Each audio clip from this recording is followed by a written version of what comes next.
पिशाचनियों की शंका।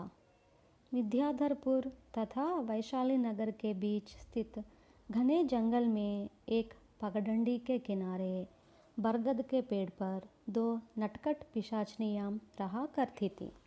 उनमें से एक बूढ़ी थी और दूसरी थी जवान। पगडंडी की राह चलने वाले यात्रिकों के चेहरे परख कर उनकी दुर्बलता समझ लेने की कला में बूढ़ी पिशाचनी निपुण थी और उस दुर्बलता का लाभ उठाकर उन्हें अपनी ओर आकृष्ट करके उनसे अपने मन मुताबिक नाच नचवाने का काम युवा पिशाचनी करती थी। एक दिन वे दोनों पिशाचनियाँ एक वृक्ष की डाल पर बैठकर आपस में कुछ गपशप कर रही थी। उस समय उनके मन में यह सवाल उठा कि आदमी की सबसे बड़ी दुर्बलता क्या हो सकती है। इस पर वृद्ध पिशाचिनी ने अपनी राय यूँ दी, जिस दुर्बलता के कारण पूरे समूह को क्लेश पहुँचता है उसी को हम सबसे बड़ी दुर्बलता मान सकते हैं।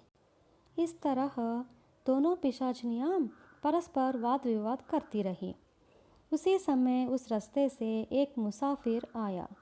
वृद्ध पिशाचनी ने उस मुसाफिर के चेहरे को सूक्ष्मता से परख कर देखा, लेकिन वह उस यात्री की कमजोरी को पहचान न सकी। वृद्ध पिशाचनी ने जब कुछ कह न सकी, तब युवा पिशाचनी ने चांदी के सिक्कों से भरी एक थैली का निर्माण किया और उसे पगडंडी के मध्य में रख छोड़ा। मगर राह गुजरने वाले उस यात्री ने थैली नहीं उठाई, बल्कि वह यह कहता हुआ आगे बढ़ा कि अरे रे बेचारा, को ये यात्री अपने धन की थैली खो बैठा है। यात्री को धन की थैली वैसे ही छोड़कर जाते देख युवा पिशाचनी की जिद दुगनी हो गई। तत्काल वह पेड़ पर से उतर पड़ी और एक अपूर्व लावण्यवती का वेश धारण कर उसके सामने आ पहुंची। इस पर भी वह यात्री युवती की ओर ध्यान दिए बिना लापरवाही से आगे बढ़ा। युवा पिशाचनी यह देखकर अपने पैर में कांटा घुसवाकर चीख उठी और एकदम लुढ़क पड़ी। यह देख यात्री पीछे लौट आया और उसने युवती के पैर से कांटा निकाल फेंका। दूसरे ही क्षण युवती ने यात्री का हाथ पकड़ लिया और उठकर उससे प्रेमालाप करते हुए बोली, अरे आप कितने अच्छे हैं। आपको देखते ही मुझे लग रहा है कि जैसे हमारा जन्म जन्म का नाता रहा है। मेरे साथ विवाह कर लो ना। इस पर यात्री ने कहा, मैंने तुम्हारे पैर से कांटा निकाला तो मेरे पीछे पड़ी, और कोई यह काम करता तो उसके भी पीछे पड़ती। ऐसे प्यार से मुझे नफरत है, समझी। चलो अपना रास्ता नापो। यह कहते हुए यात्री अपने रास्ते पर अग्रसर हुआ। निराश होकर लौटी हुई युवा पिशाचनी को देखकर वृद्ध बोली, अब तुम देखती रहो मैं उससे कैसे नाच नचाती हूँ। कहते हुए वहाँ से अदृश्य हो गई। यात्री जहाँ से गुजर रहा था उस रास्ते के बाजू वाली झाड़ी में से पानी पानी शब्दों में किसी के कराहने की आवाज़ उठी। यात्री ने रुककर देखा, झाड़ी में राजा के वेश में एक व्यक्ति पड़ा हुआ है और उसके बदन पर कई घाव लगे हुए हैं जिनसे खून रिस रहा है। यात्री ने तत्काल उस व्यक्ति के मुंह में पानी डाल दिया और उसके घाव बांध दिए। थोड़ी देर में राजा तरोस्ता हो गया और बोला, तुमने मेरे प्राण बचाए हैं। मैं इस देश का शासक हूँ, शिकार करने आया और दुर्भाग्य से इस प्रकार घायल हो गया। तुम मेरे साथ राजधानी चलो, अपने दरबार में मैं तुम्हें अच्छा सा पद दे दूंगा। प्यास से तड़पने वाले व्यक्ति को पानी पिलाना मानव धर्म है। मैं किसी प्रकार के फल की आशा नहीं रखता। यह कहकर यात्री आगे बढ़ा।